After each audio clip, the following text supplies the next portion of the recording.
Assalamualaikum warahmatullahi wabarakatuh. Halo semuanya, perkenalkan nama saya Putri Chairunisa dengan NIM F1051201023. Pada video ini saya akan membahas mengenai resolve bias dan forward bias. Simak videonya.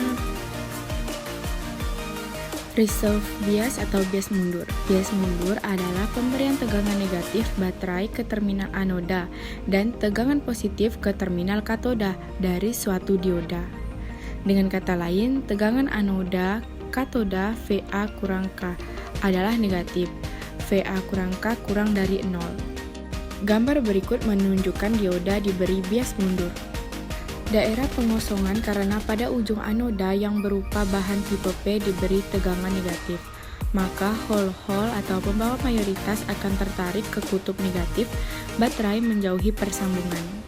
Demikian juga karena pada ujung katoda yang berupa bahan tipe N diberi tegangan positif, maka elektron-elektron atau pembawa mayoritas akan tertarik ke kutub positif baterai menjauhi persambungan.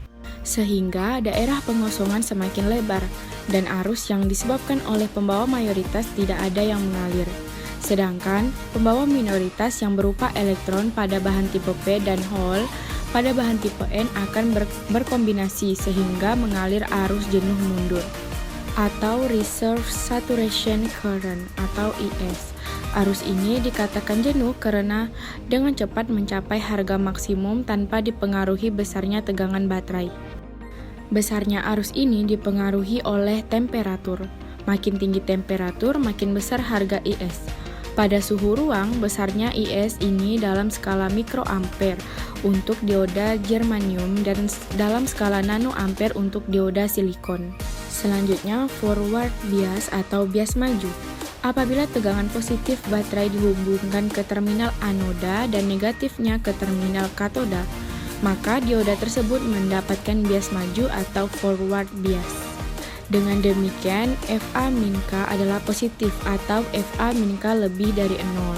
Dengan pemberian polaritas tegangan seperti pada gambar berikut, yakni VA-K positif, maka pembawa mayoritas dari bahan tipe P atau hole akan tertarik oleh kutub negatif baterai melewati persambungan dan berkombinasi dengan elektron atau pembawa mayoritas bahan tipe N. Demikian juga elektronnya akan tertarik oleh kutub positif baterai untuk melewati persambungan. Oleh karena itu, daerah pengosongan terlihat semakin menyempit pada saat dioda diberi bias maju. Dan arus dioda yang disebabkan oleh pembawa mayoritas akan mengalir yaitu ID. Sedangkan pembawa minoritas dari bahan tipe P atau elektron dan dari bahan tipe N atau hole akan berkombinasi dan menghasilkan IS. Arah IS dan ID adalah berlawanan, namun karena IS jauh lebih kecil daripada ID, maka secara praktis besarnya arus yang mengalir pada dioda ditentukan oleh ID. Nah, demikianlah pembahasan saya mengenai reserve bias dan forward bias. Terima kasih sudah menonton. Wassalamualaikum warahmatullahi wabarakatuh.